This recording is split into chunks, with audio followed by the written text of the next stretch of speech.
Yeah, so but the last time I talked with my grandpa, before, like months ago, before I stopped talking with him because I was afraid that he would stop studying with me.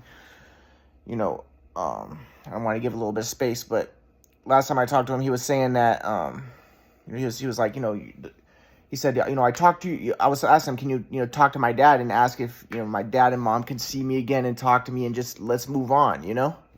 My grandpa was like, well, you know, he said, I'll do it. So he talked to my dad apparently, and then he was like, well, Ryan, I talked to your dad, and this is what he said. And my grandpa's trying to say that once I become independent, then my dad and my mom will talk to me or see me.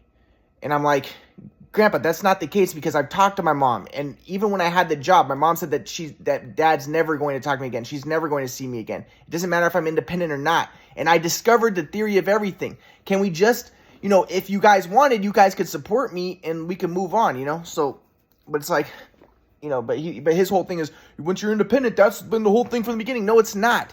The problem was the shoot away machine messed up my shot. Then there was contempt for me. My grandpa didn't know how good I was.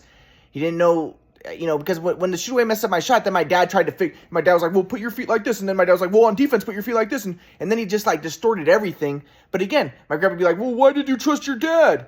Your dad didn't know anything about basketball, trying to blame me again. No, my dad always helped me with basketball. None of that would have happened if it wasn't for the shoot away messing up my shot. Then I would have still been doing everything unconscious automatically. And I still did everything unconscious automatically, but my shot got messed up. And my dad tried to fix it wrong. But my point is, so, I'd still like to talk to my mom and dad, but my grandpa's like, well, it's because you're not independent again. And I'm like, no, that's not the reason, And even if I wasn't independent, they should still, maybe if they would talk to me and see me, that would help me to become independent, that they could help me to get, but regardless, I discovered theory of everything. Things are good. Let's stop with all the weird stuff, But,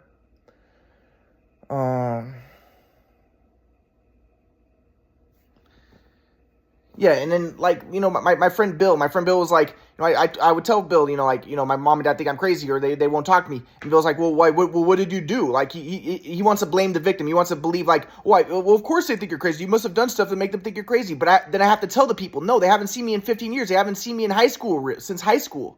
And that's where people get confused, because people assume that my parents are normal people who wouldn't do such a thing. They assume that probably they've tried to see me, and maybe we got in fights or I was acting crazy and stuff. They don't realize that my parents threw me to the side and haven't seen me for 15 years. They assume that I must have done crazy stuff, and there must be a legitimate reason why they think I'm crazy, why they think I have schizophrenia and stuff. But so they're like, oh, of course, they're not crazy. They assume my parents are normal people, but they're like, but then I have to tell them, no. Even the same thing happened with Katie. Katie assumed that my parents must have been normal people, and that I must have seen them. But then I have to tell them, no, they haven't seen me since high school.